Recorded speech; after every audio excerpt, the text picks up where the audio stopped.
Hello दोस्तों, welcome back to my channel once again. जो लोग पहली बार मेरे चैनल पर आए हैं, मेरे चैनल को प्लीज आप लोग सब्सक्राइब कर दीजिएगा, जिससे मुझे मोटिवेशन मिलती रहेगी। आज के इस वीडियो में हम लोग चर्चा करने वाले हैं इंडिया बुल्स लिमिटेड के बारे में। वन डे के टाइम फ्रेम में मैंने चार्ट लगा रखा है। आज के हम लोग बात करें 0.90%, ऑलमोस्ट हम लोग कह सकते हैं 1% की तेजी नोटिस की गई है।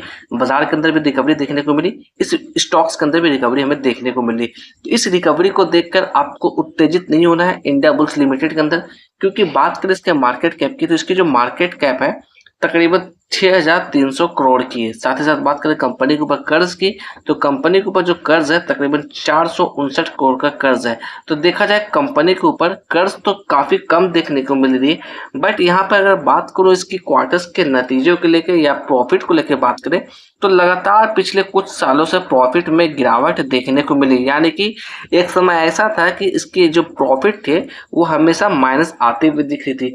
बट सितंबर 2025 से हम लोग बात करें तो अर्निंग यहाँ पर बढ़ती हुई दिख रही है, प्रॉफिट बढ़ती हुई दिख रही है, जो कि एक अच्छी बात निकलती हुई आ रही है इस कंपनी को लेकर। अगर सितंबर से पहले हम लोग बात करें नेट प्रॉफिट के अंदर या फिर अर्निंग की बात करें, वहां पे लगातार गिरावट यानी कि माइनस के फॉर्म में हमें देखने को मिल रही थी। तो इसलिए क्वार्टर्स के नतीजे को देखकर ज्यादा एक्साइटेड नहीं होना है। ऐसा नहीं कि रातों रात ये कंपनी मल्टी बैगर बन जाएगी। सोच समझ के खरीदारी करिएगा इस पर्टिकुलर स्टॉक्स के अंदर। यहाँ पर मैं डिस्क्लेमर ऐड ऑन करना चाहूंगा, मैं किसी भी तरह का बाय और सेल की रिकमेंडेशन आपको नहीं दे रहा हूँ। इस स्टॉक्स के अंदर हम लोग बात करें 50 डे मूविंग एवरेज को लेकर तो इसकी वैल्यू निकलती हुई आ रही है तकरीबन 26 रुपये 75 पैसे के पास। अगर करंट प्राइस की बात करें, करंट प्राइस है 27 रुपए के पास। तो देखा जाए अपने 50 डीएमए के ऊपर ही ट्रेड करता हुआ दिख रहा है। अगर चार्ट के ऊपर हम लोग बात करें तो यहाँ पर देखिएगा, मैं इस लेवल्स की चर्चा करूं यानी कि मार्च की अगर बात करूं तो यहाँ पे इसने तकरीबन 9 रुपए का बॉटम बनाया था। उसके बाद देखा जाए तो तेजी देखने को मिली। तो तेजी को देखकर आपको फॉर्मो में नहीं आना है, क्योंकि जिस तरह की तेजी हमें देखने को मिली इस लेवल से तो यहाँ पर उसी लेवल से गिरावट हमें देखने को मिल रही है। अगर यहाँ पे बात करें चार्ट के ऊपर तो ये जो लेवल्स देख रहे हैं ये हमारे लिए एक स्ट्रॉन्ग सपोर्ट के तौर पे आती हुई दिख रही है। अगर इस रेंज को ब्रेक डाउन देता है तो थोड़ा सा आपको अवेयर होकर काम करना है, क्योंकि अगर समय में थोड़ा पीछे लेके चलूं तो यहाँ पर देखिएगा मैं थोड़ा सा आपको समय में पीछे लेके आता हूँ।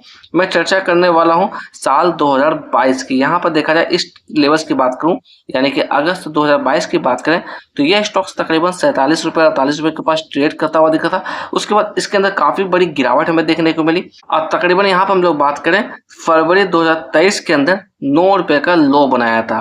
तो इसलिए थोड़ा सा सोच समझ के काम करिएगा। वापस इस यहाँ पर देखा जाए कॉन्संट्रेट फेज में ट्रेड किया, उसके बाद वापस से तेजी देखने को मिली। तो तेजी को देखकर एक्साइटेड नहीं हो। फंडामेंटल वाइज तो ये कंपनी काफी वीक है, काफी दिनों से क्वार्टर्स के नतीजे नेगेटिव में थी। पिछले 4-5 क्वार्टर से नतीजे में थोड़े से सुधार देखने को मिल रही है। अगर यहाँ पर शेयर होल्डिंग पैटर्न्स की बात करें तो प्रमोटर के पास तकरीबन 32% के आसपास की होल्डिंग है। अगर यहाँ पे बात करें आज के दिन वॉल्यूम की तो काफी शानदार वॉल्यूम नोटिस की गई थी, 2 करोड़ से भी ज्यादा की वॉल्यूम नोटिस की गई थी। और डिलीवरी और परसेंटेज की बात करें तकरीबन 32% से भी ज्यादा की डिलीवरी इस स्टॉक्स के अंदर उठाई गई थी। अगर ऊपर के लेवल्स में हम लोग बात करें यानी कि ये जो रेंज देख रहे हैं अक्टूबर 2022 की तकरीबन 35 रुपए के आसपास का, इस लेवल्स को अगर हम लोग आगे बढ़ाते हैं तो यही लेवल्स हमारे लिए एज ए रेजिस्टेंस के तौर पर देखने को मिल रहा है। तो थोड़ा सा आपको अवेयरनेस के साथ काम करना। छोटी सी कंपनी कुछ बड़ी कंपनी नहीं है, थोड़ा सोच समझ के आपको काम करना है। अगर यहाँ पे हम लोग रिटर्न्स की चर्चा करें अकॉर्डिंग टू टिकट है, पिछले एक हफ्ता में देखा जाए रिटर्न्स 2.73% का नेगेटिव रिटर्न देखने को मिल रही है। पिछले एक महीने से कंपेयर करने की कोशिश करें 12.33% के नेगेटिव रिटर्न देखने को मिल रही है। पिछले एक साल से कंपेयर करने की कोशिश करें 63% की तेजी देखने को मिली। पिछले 5 साल से कंपेयर करने की कोशिश करें तो 67% की काफी बड़ी गिरावट देखने को मिल रही है। अगर बात करें एक साल में रिटर्न्स की तो जैसा मैंने बताया आपको सितंबर 2025 से क्वार्टर्स के नतीजे में हल्की फुल्की सुधार देखने को मिली है। तो मे भी इसकी वजह से कहीं ना कहीं इसके अंदर तेजी देखने को मिली है। अकॉर्डिंग टू टिकट है परफॉर्मेंस की बात करें, परफॉर्मेंस यहाँ पर लो नजर आता हुआ दिख रहा है। वैल्यूएशन की बात कर लेते हैं, वैल्यूएशन यहाँ पर हाई नजर आता हुआ दिख रहा है। अगर यहाँ पर बात कर लेते हैं रेटिंग्स एंड फोरकास्टिंग की तो इस स्मॉल कैप के अंदर किसी भी तरह की रेटिंग्स और फोरकास्टिंग हमें देखने को नहीं मिल रही है। बात कर लेते हैं नेक्स्ट कंपनी की तो वो है BCL इंडस्ट्रीज लिमिटेड। यहाँ पर बात करें सबसे पहले निचले स्तर पर तो इस लेवल्स की मैं बात करूँ अप्रैल के अंदर तो यहाँ पर 25 रुपए का लो बनाया था। उसके बाद हम लोग बात करें इसके अंदर ऊपर से तेजी देखने को मिली। और अगर बात करें यहाँ पर तो इसके पहले भी मैंने चर्चा की थी, ये लेवल्स एज ए रेजिस्टेंस के तौर पे काम करता हुआ दिख सकता है। उसके ऊपर हम लोग बात कर रहे थे सेकंड लेवल्स के बारे में, तो ये भी लेवल्स हमारे लिए रेजिस्टेंस के तौर पे दिखता हुआ मिल सकता है। अगर यहाँ पर बात करें ठीक अपने फर्स्ट रेजिस्टेंस के आसपास की ट्रेड करता हुआ दिख रहा है।